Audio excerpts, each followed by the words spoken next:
Try boiling water without a pot and you'll give up in 5 minutes. But they did it every day. Without metal, without a potter's wheel, without the utensils we are accustomed to, the indigenous peoples of America created culinary masterpieces using only what nature provided them. Their kitchen was an open-air laboratory where the main tools were fire, stone, and incredible ingenuity.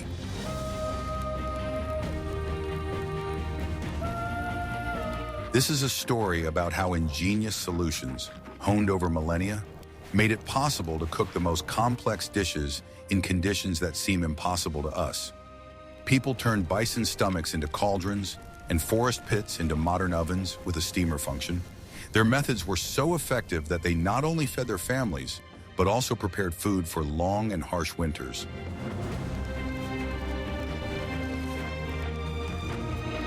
Watch the video to the end to find out how to cook soup in a bark basket without burning it, and what secret ingredient turned an ordinary pit into the perfect oven for hours of slow cooking. I will reveal the best-kept secret. For indigenous peoples, the kitchen was not a room in the house. The entire land surrounding them was one large kitchen and pantry. Every element of the landscape had its purpose and was part of a unified system of life support. The forest, prairie, or river valley provided not only food, but also all the necessary tools for its preparation.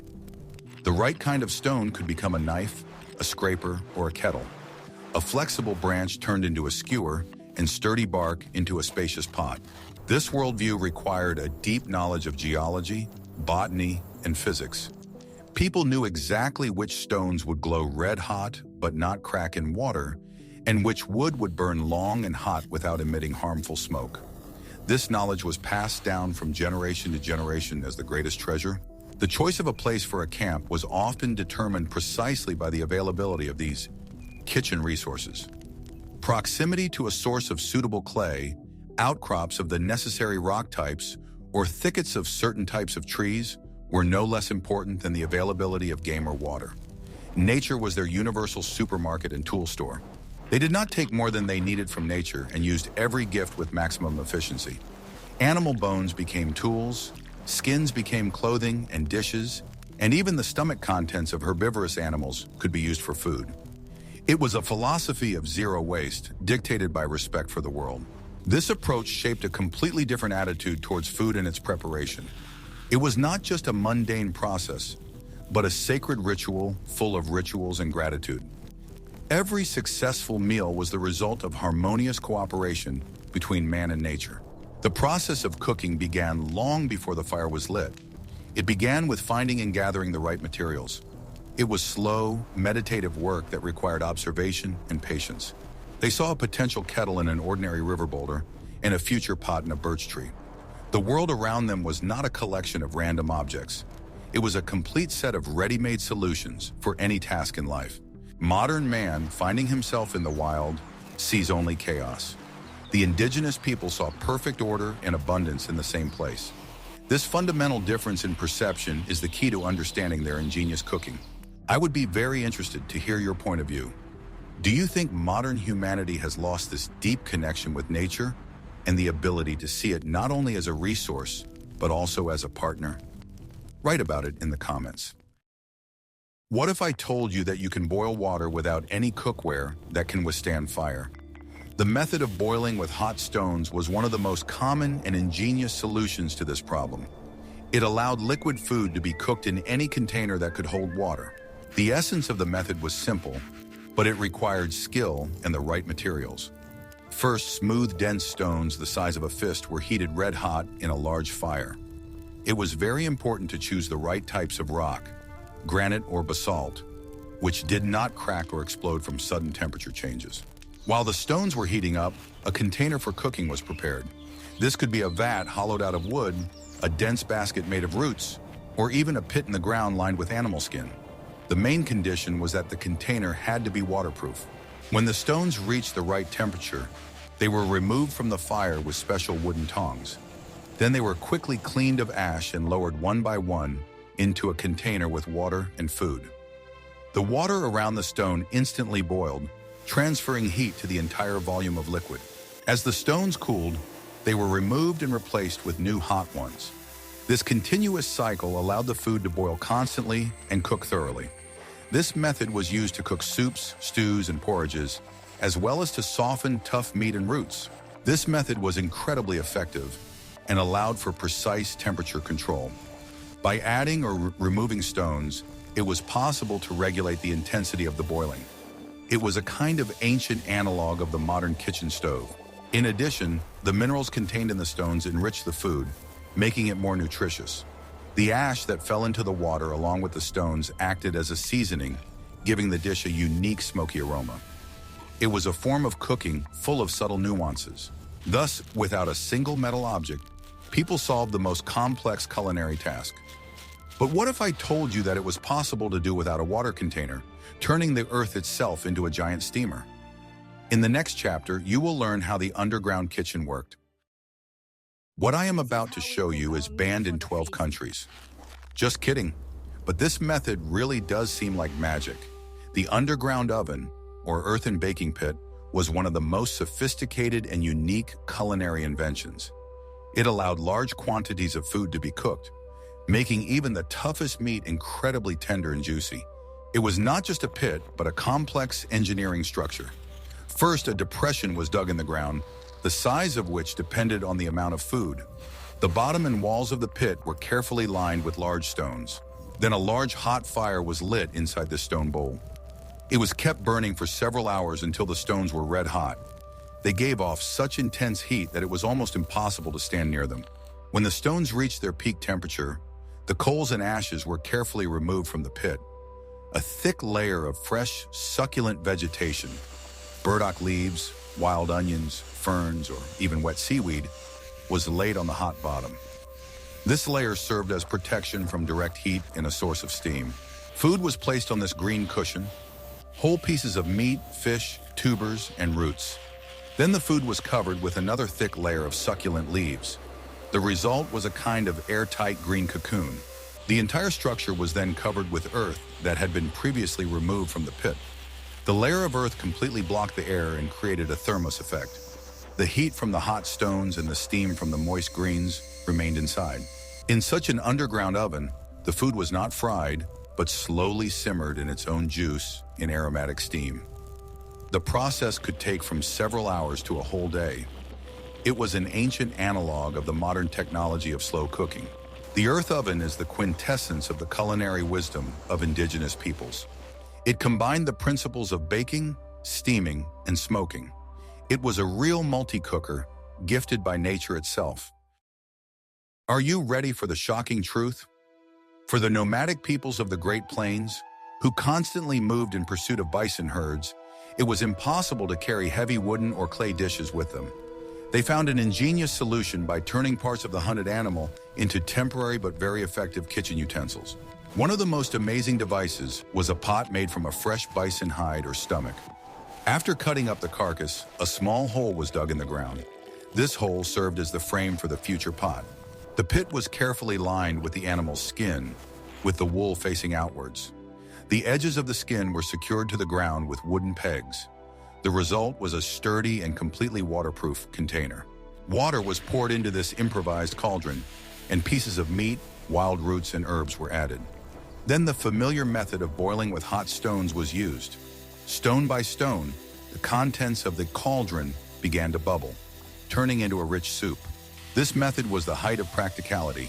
It did not require any special utensils. Everything necessary was provided by the freshly caught game. After cooking, the skin could be removed and sent for further processing to make clothing or coverings for teepees.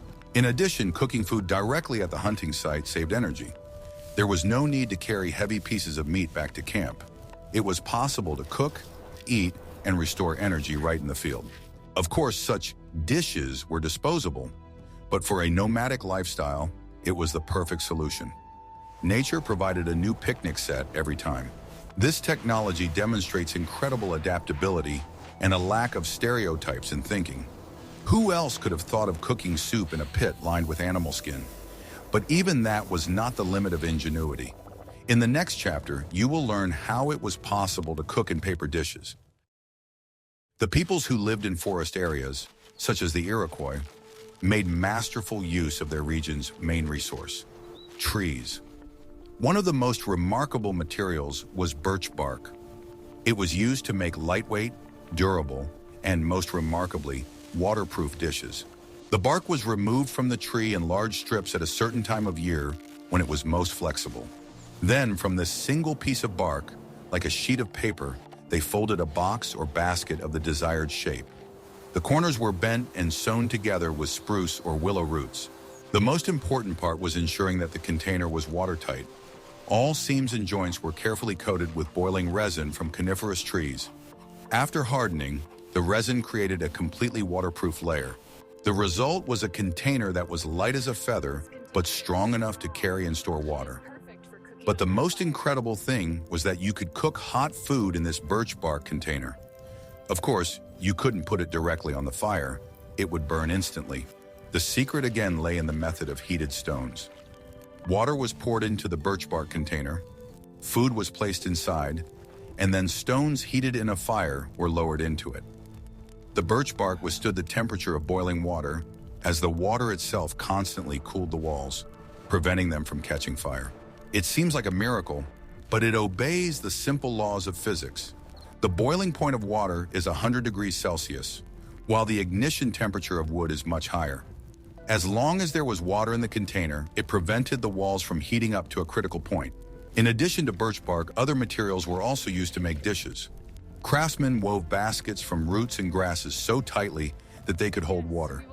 Sometimes they were additionally coated with clay for greater strength and tightness. Such tableware was ideal for a forest lifestyle. It was lightweight and could be made on the spot from readily available materials. If it broke, it was not a pity to leave it behind, because a new one could be made at any time. This ability to create complex objects from the simplest natural materials is truly amazing. It required not only manual dexterity, but also a deep understanding of the properties of each plant. It was the cutting-edge technology of its time. Birch bark dishes were not just utilitarian objects. They were often decorated with intricate patterns, turning them into works of art. They were a symbol of harmony between man and the forest, which provided him with everything he needed to live. What if I showed you a time machine and we traveled back thousands of years? The most ancient and simplest way of cooking food was, of course, baking it directly over a fire. However, even here there were many tricks and techniques that turned this process into a real art. The most obvious method was to thread pieces of meat or fish onto a green branch and roast them over the coals. The secret was in choosing the right branch. It had to be from a non-poisonous tree, strong enough to support the weight of the food, and moist enough not to burn prematurely. For larger pieces of meat or whole carcasses, a spit was constructed. 2 poles were stuck into the ground on either side of the fire, and a thick straight stick was placed on top of them, onto which the game was skewered. By turning the spit, the meat was cooked evenly on all sides. Another interesting method was baking in clay. Whole fish or birds, without removing the scales or feathers, were coated with a thick layer of wet clay. Then this clay cocoon was buried in the hot coals of the fire. The clay baked, turning into a hard ceramic mold. Inside this mold, the product simmered in its own juices, as if in an oven. When the clay was ready, it was broken open, and the scales or feathers stuck to it were easily removed along with the clay crust, leaving clean and juicy meat. Baking in ashes was also practiced. Large tubers, such as wild potatoes or Jerusalem artichokes, were simply buried in hot ashes at the edge of the fire. The ashes provided even heating and prevented the product from burning. Large flat stones were used to make flatbread and bread. The stone was heated in a fire, then cleaned of ashes, and dough was placed on its hot surface. The result was a kind of frying pan on which bread could be quickly baked. These seemingly primitive methods required a great deal of experience. It was necessary to feel the heat of the fire, know the exact cooking time, and understand how different foods behave when heated. It was intuitive cooking of the highest level. It allowed food to be prepared with a minimum set of tools, which was ideal for hunters or warriors on the march. All that was needed was fire, a knife, and knowledge of the secrets of nature. Nothing superfluous, just pure function and result. The simplicity of these methods is deceptive. Behind it lie thousands of years of experimentation and observation.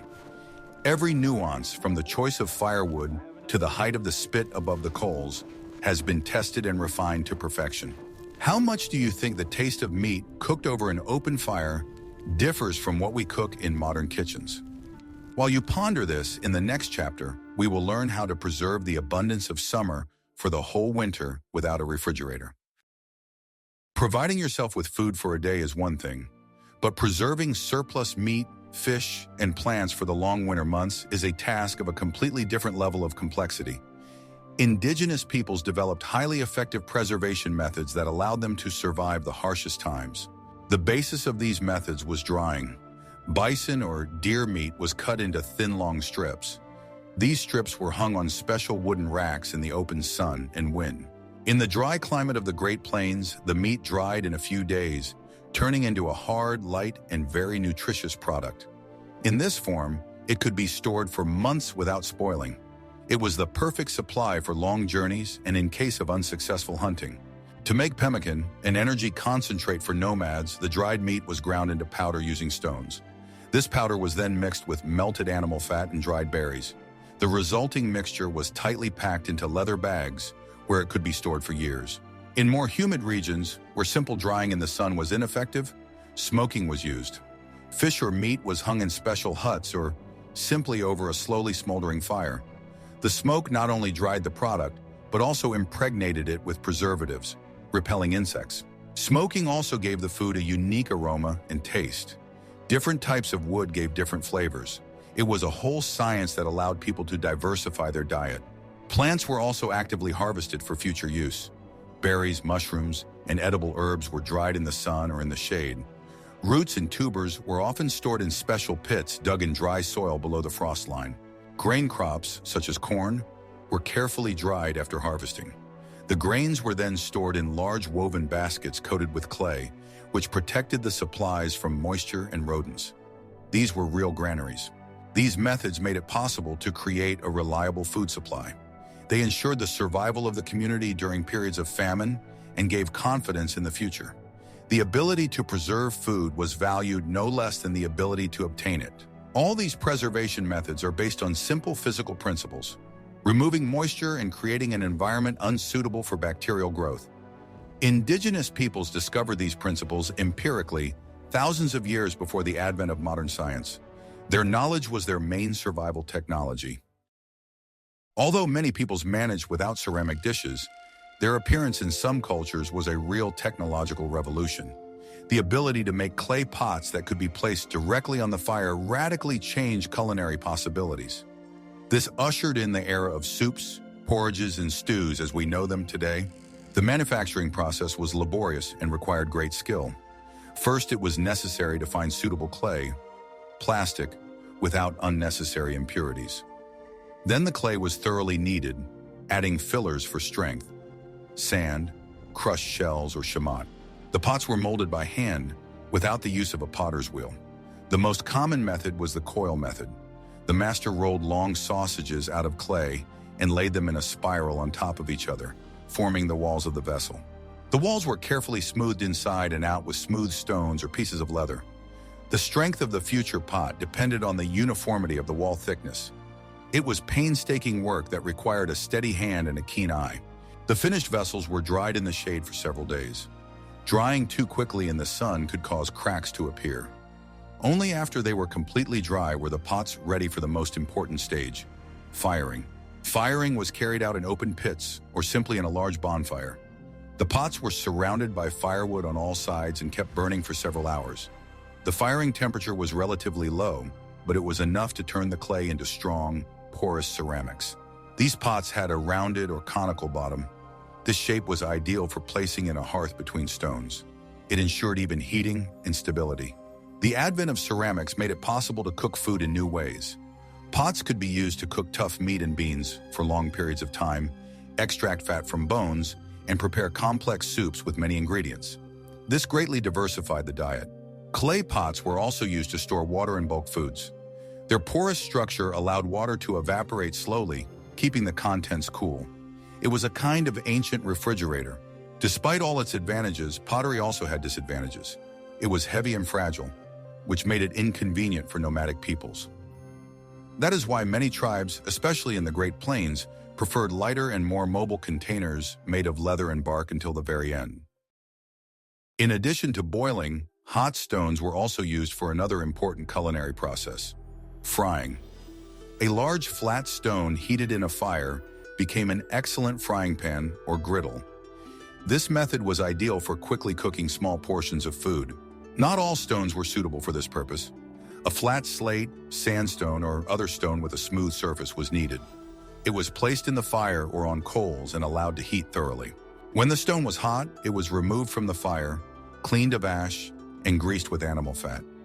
Food was placed on this improvised hot surface. This could be thin slices of meat, fish, or corn or acorn flour cakes.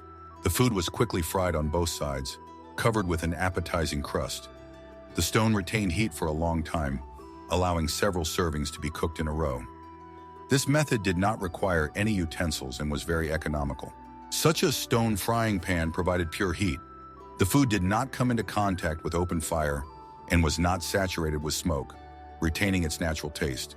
It was a healthier alternative to spit roasting.